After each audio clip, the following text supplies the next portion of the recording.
Aujourd'hui, et dans le cadre des témoignages que je réalise sur le thème de l'adoption, j'ai le plaisir d'interviewer Liam Gig. Oui, bonjour Steve. Ravi, enchanté de t'avoir avec moi aujourd'hui. Je t'interviewe parce que tu as été adopté et parce que tu as accepté de partager ton expérience. Merci à toi, parce que c'est pas toujours facile pour tout le monde, enfin pour les personnes concernées, de parler de cette expérience-là, de ce parcours de vie.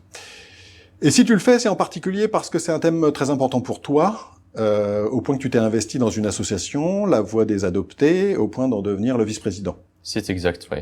Donc pour commencer, est-ce que tu peux te présenter en quelques mots ? Moi, c'est Liam Gig, j'ai 26 ans.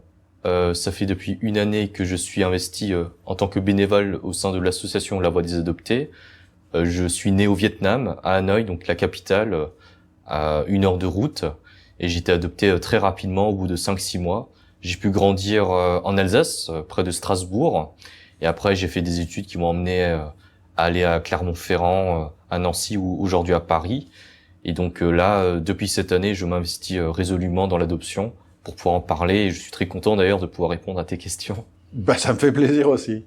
Est-ce que tu peux préciser si tu as des frères ou des sœurs, si ce sont des frères et sœurs adoptés éventuellement comme toi ou pas, et quelle est ta situation à toi familiale ? Oui, en effet, j'ai une sœur qui n'est pas du même sang. Donc elle est aussi adoptée, mais pas de la même famille biologique, et qui a 2 ans de plus que moi. Et là, actuellement, je suis célibataire. D'accord. Et ta sœur, elle est originaire du même pays que toi ? Exactement, près de la même zone aussi, donc près de Hanoï. D'accord. Quelque part devrait être une aide, quelque part d'avoir une sœur de la même origine. Est-ce que ça t'a aidé ou pas ? Pas plus, pas moins, non. D'accord, sans plus. Non, sans plus. Et oui, je te posais la question parce que j'ai interviewé Amélie, qui a été, je l'ai interviewée parce qu'elle a été adoptée elle aussi, et elle a un frère qui a été adopté lui aussi, et qui elle disait que ça l'a beaucoup aidé. Parce qu'en fait, il n'y a jamais eu de non-dit sur ses origines, parce que quand bien même ses parents n'auraient pas voulu lui en parler, bah, son frère, il crachait le morceau, quoi. Évidemment, ça aidait. Donc, elle s'est jamais trop posé de questions. Enfin, elle disait que ça l'a beaucoup aidé. Dans un premier temps, est-ce que tu peux nous parler de ton parcours d'enfant adopté, en l'occurrence, à partir de ta naissance, ce que tu connais de tes origines ? Je suis né en 1998, le 5 février. Au Vietnam, à Hanoï, donc au nord du pays. J'ai été adopté au bout de 5-6 mois. De ce que je sais, c'est que j'ai été né sous X. Il y a une naissance sous X, donc un abandon de naissance. C'est comme en France, ça se passe aussi comme ça au Vietnam. Et donc tu es adopté quand tu as quel âge ? 5-6 mois. D'accord. Ouais. Et pendant ces 5 premiers mois, il se passe quoi pour toi ? J'étais en orphelinat. D'accord. C'est-à-dire que, de ce que je sais, voilà, j'ai passé mes premiers mois dans des conditions plutôt modestes, Ouais. pourra-t-on dire. Et aujourd'hui, l'orphelinat est détruit, à ce titre. J'étais retourné en 2019 au Vietnam pour faire pendant 2 semaines pour retourner sur mon pays, mon lieu de naissance, et également éventuellement voir si mes parents de naissance y étaient encore. D'accord, mais en l'occurrence, l'orphelinat a été détruit, ce qui t'a empêché de... Enfin, on va en parler après, de toute façon. Est-ce que tu peux me parler de tes parents adoptifs ? Mes parents sont français, donc c'est un couple qui avait adopté ma sœur en 96 et puis moi en 98. Ils étaient cadres et ils ne pouvaient pas avoir d'enfants, donc ils se sont tournés vers l'adoption. D'accord. Et pourquoi l'adoption à l'international ? Tu sais, ils t'en ont parlé ? Pas spécialement, c'était parce qu'en fait ils avaient connaissance d'amis qui leur en avaient parlé et qui étaient aussi dans ce même projet-là, et donc ça a été du bouche à oreille. Et pourquoi ils ont choisi le Vietnam ? Ils ont choisi le Vietnam ou ça s'est plus ou moins imposé à eux parce qu'on leur en a parlé ? Non, ils l'ont choisi, mais ça s'est aussi fait avec le réseau qui s'était constitué. D'accord. Et comme la plupart des gens qu'ils connaissaient avaient pris le Vietnam, bah, ils y sont allés. Parce que je te pose la question parce qu'il y a quelque chose qui est central pour les personnes qui ont été adoptées, Ouais. c'est la ressemblance ou non avec les parents adoptifs. Ah oui. Donc, est-ce que c'est pour ça un petit peu implicitement que je te posais la question, est-ce que tu ressembles physiquement ? Est-ce que tu as la même... Pas du tout. Moi, tu le vois bien, j'ai un faciès d'asiatique. Ouais. Mes parents sont français, donc ils sont blancs. D'accord. Ah non, mais dès le début, il y a une différence D'accord. ethnique, physique.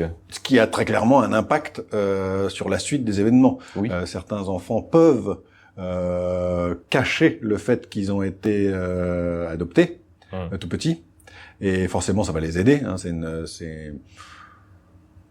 J'ai pas le bon mot, mais enfin, c'est une sécurité quelque part, pas forcément une sécurité, mais en tout cas, c'est une facilité pour eux. Et toi, tu n'as pas eu cette possibilité, pas plus que ta sœur d'ailleurs. Ça s'est imposé, de toute façon, on le voyait, on le sentait, ça se voit physiquement. Ouais. On se pose pas 10 000 questions, on sait qu'on adoptait dès le plus jeune âge. Et tes parents, ils t'adoptent, ils ont quel âge à peu près quand ils La t'adoptent? quarantaine, je crois de mémoire. D'accord. Ouais. Ok. Donc pourquoi ils envisagent l'adoption? Bah tu me l'as dit, hein, ils peuvent pas avoir d'enfants. Hein. Bien souvent, de toute façon, c'est la seule solution qui reste quand on peut pas avoir d'enfants, c'est l'adoption. Et sais-tu comment ça se passe pour eux? Quel est leur parcours eux pour réussir à adopter? Est-ce que c'est compliqué pour eux? Combien de temps ça leur prend, par exemple? J'ai pas demandé en détail, mais ce que je sais, c'est que c'est vraiment un parcours du combattant. Il faut se renseigner, il faut passer des entretiens. Et là, dans le cadre à l'international, il faut se rendre sur place, nouer les contacts en amont. Donc évidemment, il y a la logistique, le transport, et puis même aller sur place, ils ont eu recours à un intermédiaire pour faire la jonction entre les autorités civiles et eux qui étaient français. D'accord. Okay. Donc un parcours du combattant, comme bien des candidats à l'adoption. Exactement, ouais. Qui dure plusieurs mois, voire plusieurs années. Ouais. Plusieurs mois sur place et préparé en amont. Alors pour ce que j'en sais, quand moi je m'intéresse à l'adoption avec ma femme, on est en 2006. Dans le département où on est à l'époque, dans le 77, on nous annonce 5 à 10 ans de délai avant de pouvoir réussir en moyenne à adopter, hein, une première fois. Alors tes parents, ils l'ont fait 2 fois. Donc oui, aujourd'hui, c'est ça les délais. On précise que les règles sont différentes entre le fait d'adopter en France et à l'international dans d'autres pays. Oui, très clairement. Mais les délais sont tout aussi longs un peu partout, pour ce qu'on nous annonce. Hein. Clairement, faut pas se faire d'illusions. À destination, pour ceux qui nous écouteront, hein, des candidats à l'adoption, armez-vous de patience. Hein. Dirais-tu, comme je l'ai déjà entendu de certains autres adoptés, que leur démarche avait quelque chose d'égoïste? Oui, probablement, mais moi, je vais vous dire, c'est une bonne chose. C'est une très bonne chose. Il faut être égoïste pour avoir un enfant. Parce que sinon, ça ne marche pas si on veut pas avoir... Moi, je le vois pas de manière mauvaise. Hein. En revanche, ce qu'on dit souvent dans ce milieu-là, c'est que on donne des parents à un enfant et on donne pas un enfant à des parents. Pour ma part, moi, je trouve que les deux positions se tiennent. Donc, je pense qu'il vaut mieux être égoïste que d'être totalement désintéressé et adopter pour faire plaisir... Et ça s'est déjà produit pour des considérations humanitaires. Non, ça marche pas. Vaut mieux, je pense, être égoïste. C'est normal pour moi. Ouais. Bah, disons que c'est un projet de toute façon personnel, mais comme le fait d'avoir des enfants naturellement, c'est avant tout un projet personnel. Bah, de toute façon, l'enfant n'est pas là pour en parler et donner son avis. Donc, quelque part, évidemment, c'est un projet personnel. Après, c'est différencié du fait qu'il soit bien construit et qu'il se fasse dans l'intérêt de l'enfant aussi. Exactement, ouais. Si on reprend les termes, on parle souvent d'intérêt supérieur de l'enfant. Donc si on respecte ça, je pense que le deal est bon, mais faut pas être naïf, faut aussi satisfaire les parents adoptifs et donc pour moi c'est une bonne chose, ouais, qu'il fasse pas d'égoïsme. Ok. C'est intéressant la question. Bah, sur l'égoïsme, elle est souvent centrale parce que moi c'est un truc qui m'agaçait. On fait un aparté, mais on le gardera peut-être. Je le garderai peut-être au montage, tu me diras. Parce que moi, il y a un truc qui m'agaçait quand j'étais candidat à l'adoption, mais même ensuite, on voit dans les médias régulièrement des histoires d'adoption, en particulier par des célébrités, où clairement, bah, on a la sensation que de temps en temps, ça n'a pas été réfléchi plus que ça, que probablement ils ont eu des passe-droits, et que est-ce que ça se fait dans l'intérêt, encore une fois, des enfants? C'était pas de la jalousie de ma part de voir qu'il y en a pour qui c'était plus rapide, parce que quelque part, je me dis toujours, il y a des gens qui ont plus donné à la France que d'autres, et des gens qui ont apporté une aura, etc. Donc quelque part, ils soient servis avant les autres me choque pas plus que ça. Je peux comprendre que ce soit différent et que mon point de vue soit pas le même que tout le monde. Mais par contre, ce qui me dérangeait, c'est que, d'accord, s'ils font ça, en tenant compte de l'intérêt de l'enfant. Et je suis pas persuadé que ça a été toujours le cas. Quand je vois des célébrités qui adoptent à 60 ans, rien que le fait d'adopter à 60 ans, il est où l'intérêt de l'enfant? Bah, j'ai du mal à le voir. Très clairement, j'ai du mal à le voir. Donc, non, tu soulèves une vraie question. C'est pourquoi, sous prétexte que ce seraient des stars, donc ils auraient de la notoriété et plus d'argent, pourquoi passeraient-ils de fait avant les autres? Il y a des vraies questions qui se sont soulevées là. Ouais. ça encore une fois, je peux le comprendre s'ils font les choses bien. Oui. S'ils font les choses bien. Parce que, mais effectivement, d'autres questions se posent. Des stars, c'est souvent des gens très occupés. Ils vont avoir le temps de s'occuper d'un enfant. C'est vrai, ce que tu dis, ouais, c'est vrai. Je me pose la question, moi. Parce que c'est particulier. Voilà. C'est particulier et c'est pas pour rien qu'on parle d'enfants à besoin spécifique. Et je pense qu'on en reparlera via tes autres questions. Oui. Ouais, il y a des vraies problématiques. Je pense de n'importe quelle origine, que ce soit français ou d'un autre continent. Oui, il y a des questions qui se poseront. On va l'aborder effectivement. Après, on va continuer. On va finir ton parcours. Mais effectivement, on peut le dire tout de suite. Adopter un enfant, c'est pas avoir un enfant. C'est pas la même chose. Ce n'est pas un acte anodin. Ouais. Ah, très clairement, il faut le dire. Ce n'est pas la même chose. Exactement. Et ça, moi-même, je l'avoue très honnêtement, quand je démarre mon parcours de candidat à l'adoption, bah j'en ai pas assez pris la mesure, il faut le dire. Je dirais que c'est presque naturel, c'est normal. Mais c'est bien ce que tu fais, cette démarche d'aller voir à la fois les parents et les candidats et les personnes adoptées. Ça te permet d'avoir un point de vue global en fait sur les choses qui se passent bien, les choses sur lesquelles il faut être prémuni. Et je pense justement que ce travail de sensibilisation, ça permet que ça se passe très bien par la suite. Merci pour ce vote de confiance. Alors après, la question que je voulais te poser, c'est à quel âge apprends-tu ou réalises-tu que tu as été adopté? Parce que c'est une question qui parfois se pose. Oh, très rapidement. Franchement, je pourrais plus te situer, mais très jeune. De toute façon, ça se voit avec la différence de physique, mais je l'ai su directement. J'ai jamais eu de problème de questionnement. Alors que je sais que malheureusement dans d'autres familles, ça peut se passer qu'il y ait un secret comme ça qui soit installé. Il y a des gens qui peuvent l'apprendre très tard, 30 ans passés, qui en fait ils sont adoptés. Ça c'est terrible. Tu es adopté donc par des Alsaciens dans une petite ville quand tu as 5-6 mois. Et ils n'ont pas accès aux informations, mis à part le fait que tu es né sous X. Ça peut être compliqué après quand on se construit. Mais la question que je me pose, on sait qu'à l'international, et j'ai eu des témoignages dans ce sens-là, notamment pour l'adoption au Sri Lanka, l'adoption, ça peut faire l'objet de trafic. Est-ce qu'ils se sont posé la question à un moment, est-ce qu'ils ont eu la sensation que ça pouvait être le cas de l'adoption qu'ils ont faite, ou d'une des deux adoptions qu'ils ont faites avec toi ou ta sœur? Alors je t'avoue que je sais même pas vraiment, moi, si je suis issu d'un trafic ou pas. C'est pas vraiment des questions avec lesquelles j'ai discuté avec eux. Mais ce que tu dis là, oui, ça a été établi qu'il y a eu des trafics dans des pays asiatiques ou au Maghreb. Enfin oui, ça existe. Ok. Alors comment se passe ton enfance? Est-ce que tu as une enfance heureuse? Ouais, j'ai une enfance heureuse, ouais. Jusqu'en primaire, ouais. D'accord. Alors pourquoi jusqu'en primaire?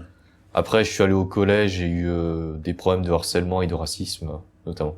Le racisme avait déjà commencé en primaire, mais je le supportais bien. Enfin, j'ai un très bon souvenir de mon enfance. Mais c'est plutôt au collège, adolescence où ça a été compliqué. D'accord. Du racisme ou de la xénophobie? Enfin, juste le fait que tu sois différent, ça, c'est des gens qui avaient du mal avec ça. Oh, on peut dire du racisme. Ouais. Clairement, hein, sur l'adoption internationale, c'est une question qui revient. Ouais. Ouais. La question du racisme. Ah oui, non, mais j'aurais été africain ou maghrébin, ça aurait très bien pu sortir. Hein. Alors en fait, la question que je me pose toujours moi, mais je suis peut-être candide par rapport à ça, c'est que j'ai toujours eu la sensation qu'il y avait plus de racisme envers les peaux noires, pour faire simple ou basané, que vers les asiatiques. Ouais. Je me fais des idées ou? Bon, moi, je veux pas te hiérarchiser lesquels sont les plus visés, mais moi, je peux dire que ça existait chez moi. Ouais. Et par rapport à d'autres collègues que j'ai pu rencontrer, je pense que quelles que soient tes origines, tu pourras forcément être exposé, notamment pendant l'enfance et l'adolescence. Oui. Après, ça va, aujourd'hui. Oui. Oui, non, il y a plus rien, mais c'est surtout l'âge où on est un peu plus bête, où ça se passe. Ah bah les enfants, ils sont sans filtre, ils disent des bêtises. T'es pas formé, en fait, t'es pas du tout prêt à encaisser ça, donc. D'accord. Ouais. Donc t'as un début d'adolescence un peu compliqué, quoi, du fait de ce racisme. Oui, et du harcèlement scolaire, ouais. Ah, du harcèlement scolaire aussi. Ouais, les deux, ouais. D'accord. Ouais. Pour les mêmes raisons, selon toi, ou ça n'avait rien à voir? Pas forcément les mêmes raisons, mais En fait, le racisme, c'était peut-être à la fois dans la classe, mais aussi en dehors. D'accord. Et là, j'avais du mal à me positionner par rapport à ça. Enfin, j'étais pas du tout préparé. Mais le harcèlement scolaire, pour toi, avait-il un rapport avec le fait que tu sois adopté? Non, je pense pas, non. D'accord. Non, parce que je le criais pas forcément sur tous les toits. D'accord. Donc, Ok. C'est une question qui se pose, ça. Alors, t'avais beaucoup de petits copains qui venaient à la maison? enfance ou adolescence? Oui, Ouais. j'avais quand même du lien social. Oui, j'étais pas isolé. D'accord, ok. Oui, j'en avais pendant l'enfance, oui, beaucoup. Et après, je suis allé en ville pour faire mes études. Donc c'était plus délicat, mais en soi, j'avais comme du lien social. En fait, je te pose la adolescence. question parce que si tu me dis que tu le criais pas sur les toits, mais en même temps, si t'as des copains qui venaient à la maison, Ouais, ils mais le voyaient, quoi. mes copains proches, oui, bien sûr, mes D'accord. amis, mais à la cour de récréation, non, Ouais. je le disais pas. D'accord. Ok. Encore que c'est des informations qui peuvent circuler vite, hein, j'ai envie de dire. Ouais, je pense surtout que- entre enfants, quoi. Faudrait que je me remémore, mais c'est pas un sujet que tu mets sur la table comme ça. Bon, a priori, avec tes deux parents adoptifs, ça se passe bien. Comme tu me Oui. dis, t'as une enfance heureuse, ils t'ont toujours aimé. Oui. Pas de souci. Est-ce que t'as senti que dans ta famille élargie, des oncles, des tantes ou des voisins, enfin, dans ton environnement immédiat, est-ce que t'as senti des gens pour qui c'était plus compliqué le fait que tu sois pas du sang Non. de tes Non. parents? Non? T'as jamais Non, senti jamais. ça? D'accord, ok. Coup de bol. Oui, Certaines c'est vrai que ça peut personnes exister encore une Oui, fois. ça peut exister, Ouais, bien très sûr. clairement, ouais. Des gens qui ont du mal avec le fait qu'on soit pas du sang. Et peu importe d'ailleurs que ça se voit physiquement ou pas. Ouais, ça dépend des cultures, ouais. Moi, je le ressens aujourd'hui. Avec des gens, je vois, qui ont du mal avec le fait qu'elles soient pas du lien du sang. Et pourtant, elle a du bol. Elle aura plus de facilité à cacher physiquement qu'elle est adoptée, quoi. Donc c'est bien ça. Ça aide aussi quelque part. Un certain nombre d'autres personnes que j'ai interviewées me disaient que c'est arrivé. Ça leur a pas forcément pourri la vie, mais c'est jamais agréable à constater. Hein, Ah non, clairement. non, parce que les critiques, les remarques peuvent être terribles. Ouais. Oui, c'est... Ah bah il y a des gens qui ont pas de filtre. Ouais. Et pas de filtre quand on est enfant, quand on a grandi, on se fait une raison. Pas de filtre de la part de gens qui sont adultes, c'est quand même Ouais, plus c'est dur à différent. encaisser, quoi. Ouais, Franchement, surtout dans la propre famille, ouais. Et donc, bah ça se passe globalement bien.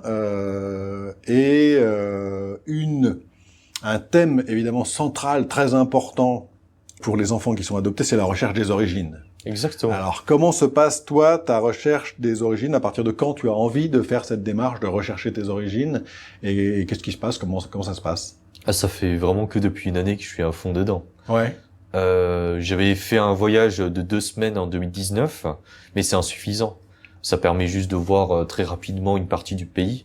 Donc pour moi, la recherche des origines, ça a deux aspects. C'est à la fois retourner sur son pays de naissance, donc connaître la culture, les lieux, la géographie, parce que oui, c'est un truc en fait qu'on n'a pas. Donc c'est essentiel aussi de se réapproprier cette double culture. Et d'autre part, c'est mieux connaître sa filiation biologique. Ça peut être directement les ascendants directs, les parents, la mère et le père, mais également les frères et sœurs ou les cousins et cousines. Et dans le cas du Vietnam notamment, ce sont des familles très grandes. Donc il y a toujours cette question-là de qui je suis, d'où je viens, qui sont mes ancêtres. Ça, c'est des questions qui peuvent se poser. Et je sais qu'il y a des adoptés qui n'ont pas spécialement cette envie de rechercher des origines. Pour ma part, moi, je trouve que ça permet de se compléter et de mieux se positionner, en fait, d'être plus en paix avec qui on est. En tout cas, c'est important pour toi. Ah, clairement. Donc, tu disais bien deux choses, et je vais rebondir, tu vas comprendre pourquoi. La recherche essayer de renouer avec sa culture, quoi, quelque part, ses origines, mais au sens large, et puis ensuite avec son éventuelle famille biologique.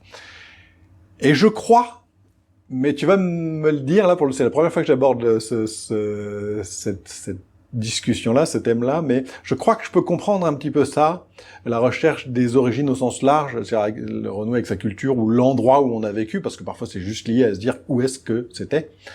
C'est que moi j'ai des parents qui étaient militaires, mon père était militaire, donc on a toujours déménagé.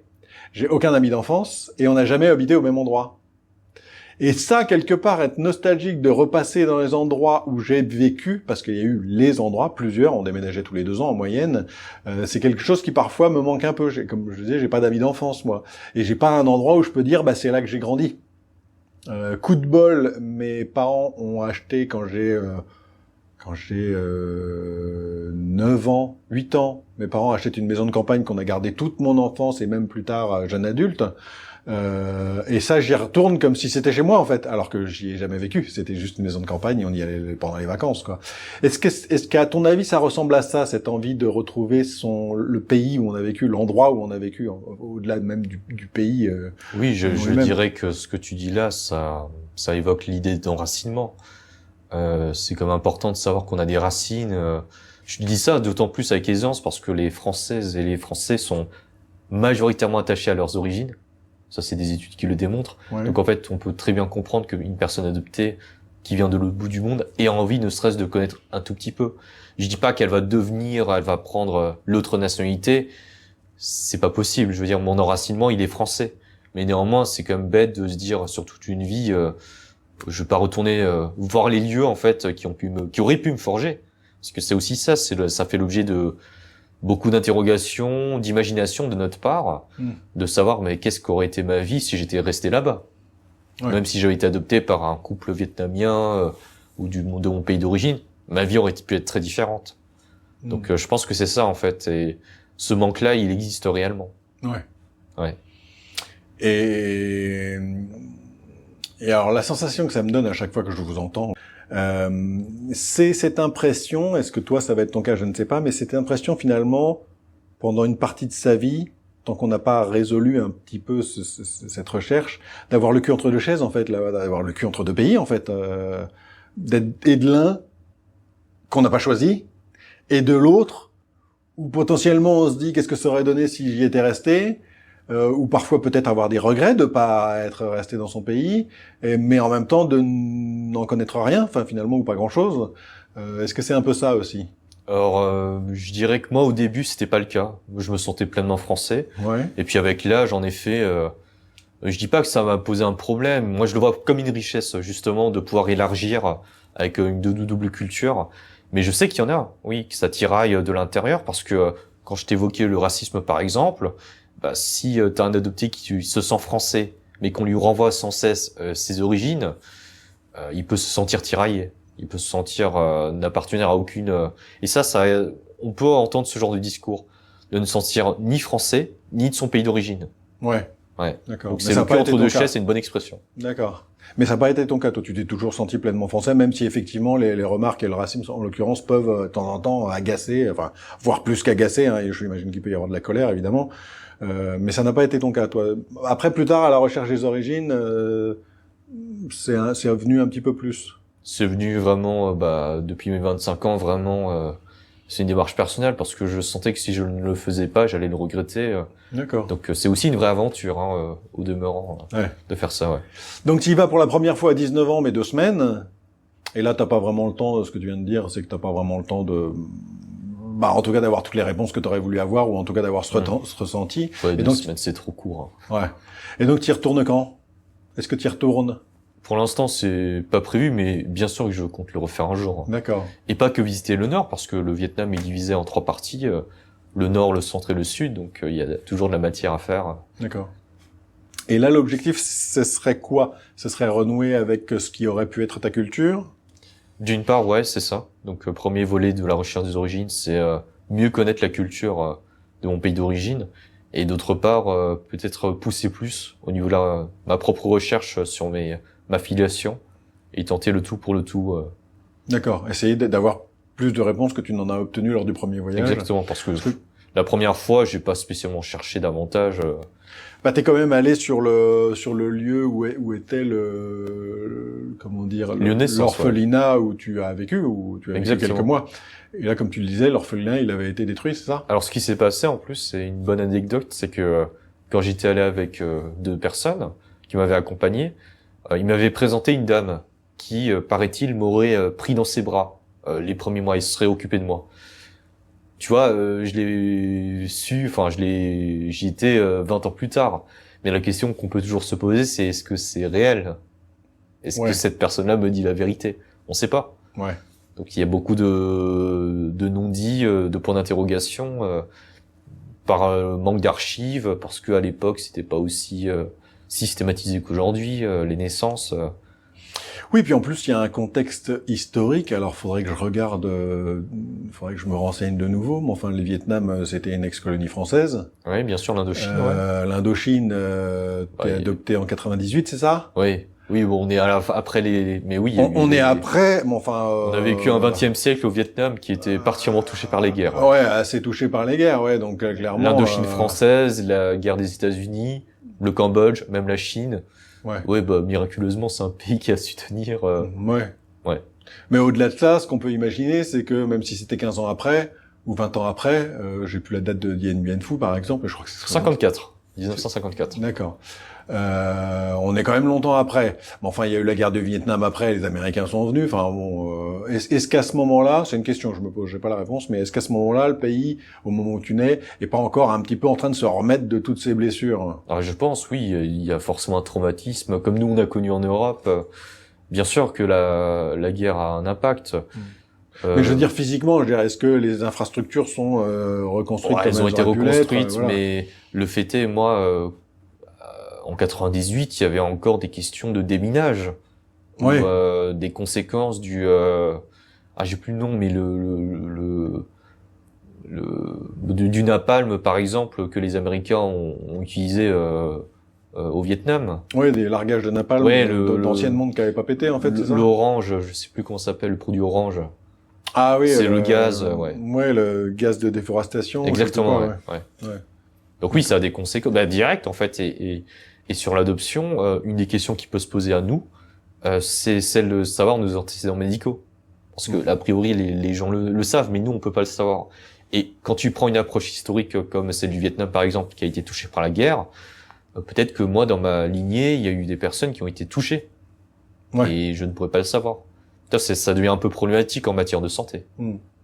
Alors en matière de santé, tous les adoptés peuvent être touchés, parce qu'effectivement, si on se retrouve dans une situation où il faudrait une transplantation ou je sais pas quoi, on n'a pas ses parents, on n'a pas sa famille, alors que là, ça aurait pu aider. Donc clairement, oui, ça c'est pas un avantage aussi.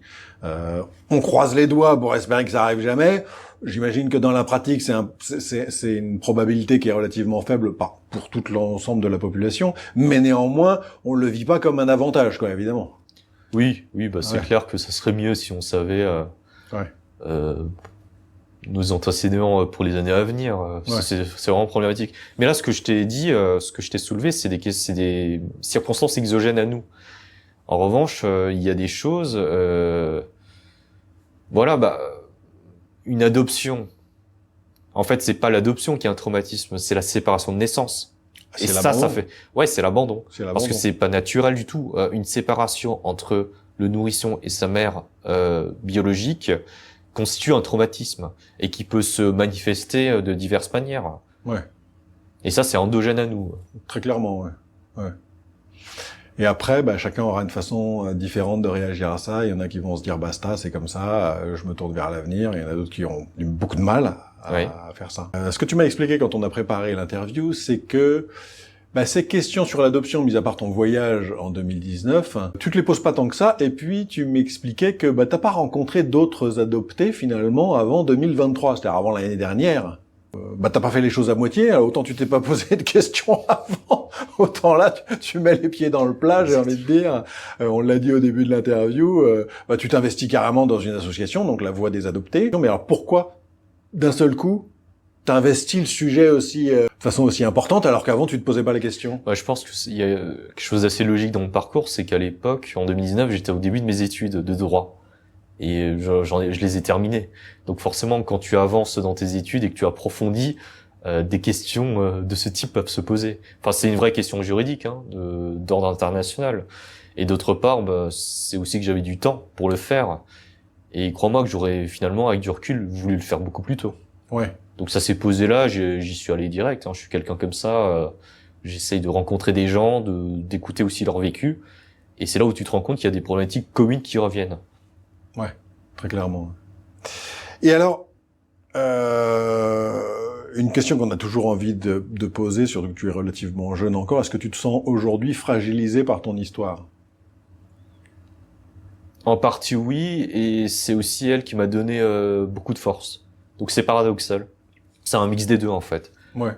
Et moi, dans ma démarche personnelle, c'est en savoir le plus, sur ma propre situation d'une part, et également parce que c'est un sujet intellectuel pour moi aussi, de creuser le sujet. Et j'apprends beaucoup de choses en fait, même au niveau institutionnel, sur l'histoire de nos pays, il y a beaucoup de choses à creuser. Franchement, il y a beaucoup d'angles. C'est-à-dire qu'au-delà de ton histoire personnelle, c'est un thème qui t'intéresse, quoi. Ah, clairement, oui, D'accord. parce qu'il me concerne et que je sais que je peux apporter mon utilité en discutant calmement, aisément avec les gens. Ça leur ferait plaisir d'avoir un retour direct, en fait, d'une personne qui a pu l'expérimenter. Pour moi, c'est important. C'est aussi un devoir de mémoire, en fait. D'accord, ouais. Okay. Et alors, évidemment, quand on dit qu'on se sent un peu fragilisé, donc toi, c'est moite-moite, j'ai envie de dire, ton histoire te laisse un peu fragilisé, évidemment, parce qu'il y a des réponses que tu n'as pas alors que d'autres les ont, hein, sur les origines. Mais aussi, comme tu le disais, tu as l'avantage d'une double culture. Ouais. Bon. Et alors, la question que j'ai envie de te poser, c'est comment tu pourrais te réconcilier avec ça? Parce que d'autres personnes que j'ai interviewées, j'en parlais avec toi en off avant qu'on commence à filmer, ont trouvé un apaisement dans le fait d'avoir une filiation. Donc aujourd'hui, toi, tu n'es pas papa encore, tu n'es pas père. Est-ce que tu penses que ça pourrait changer quelque chose pour toi? Et pourquoi? Ah, clairement, on se sent plus à l'aise, je pense, avec sa propre personne, son identité, double identité culturelle d'ailleurs. Je pense que ça serait pour moi, en tout cas, je le vivrais comme ça. Je l'aurais vécu comme un déni d'oublier, d'esquisser totalement ma culture d'origine. Tu sais, ça peut passer par des choses très simples, hein, par l'alimentation, la gastronomie, rencontrer d'autres personnes du même pays d'origine. Oui, mais ce que je te disais, c'est que est-ce que tu penses que le fait d'être un jour père pourrait apaiser ces questionnements? Tu sais pas? Je sais pas. Tu y as pas pensé aujourd'hui? Non, je pourrais pas te répondre là. J'ai aucune idée. Okay. Parce que ce que me disaient d'autres personnes que j'ai interviewées, c'est que le fait d'avoir d'un seul coup quelqu'un qui leur ressemble. Ouais. Avait changé beaucoup de choses pour elles. D'un seul coup, elles avaient l'impression de ne plus être toutes seules, en fait. Sur cette question, je l'ai pas vécu encore et j'y ai pas pensé, donc. Rappelle-moi dans quelques années et dis-moi. Ouais, c'est ça. Exactement. Tu viens de l'expliquer un petit peu, la raison pour laquelle tu t'investis dans cette association. Elle est liée à ton parcours. Mais des fois, je me demande s'il y avait pas d'autres raisons, en fait. Comme tu l'as dit, tu veux devenir journaliste. Ouais. J'ai envie de dire, pour un journaliste, c'est un sujet de choix. Donc, est-ce que c'est pas aussi un intérêt qui n'est pas lié, ou pas que lié à ton histoire, à ton statut d'enfant, d'ex-enfant adopté? C'est les deux. Ouais. De toute façon, c'est un sujet qui me concerne depuis tout le temps, et le pouvoir l'approfondir, parce que tu l'avais évoqué, il y a malheureusement eu des trafics, et peut-être qu'il y en a encore, on espère qu'il y en a plus, mais ça, ce sont des vrais sujets, en fait, qui devraient questionner la société par rapport à des opérateurs passés qui ont été défaillants. Ça, c'est une réalité. C'est une réalité et j'estime que ça doit pas juste rester dans le cercle de l'adoption. C'est aussi une question, si tu veux, à la fois de reconnaissance pour les parents adoptifs, au sens où s'il y a des faits qui sont établis clairement, eux, ils sont totalement dans une démarche légitime pour adopter, pas qui est d'entourloupe. Et de l'autre côté, oui, il y a eu des personnes adoptées qui ont été blessées, qui résultent directement de trafic ou de dérive. Et comment on fait en fait concrètement, comment on peut réparer ce genre de situation? Ouais. Est-ce que tu as un message à faire passer, quelque chose dans ton expérience qui pourrait servir à ceux qui regarderont ton témoignage, à d'éventuels enfants adoptés ou à des candidats à l'adoption? Je remercie les candidats et les parents qui s'investissent, qui s'intéressent au sujet, qui vont rencontrer des gens, qui vont lire de la documentation et prendre des contacts, parce que j'estime qu'une adoption a plus de chances de bien se passer quand les candidats sont rodés, sans ni édulcorer la réalité, mais ni bref poser les choses à plat. Et quant aux personnes adoptées, quand même, ce sont des histoires hors normes. Chacun vivra son histoire comme il le veut, mais leur dire que la porte est ouverte pour en discuter.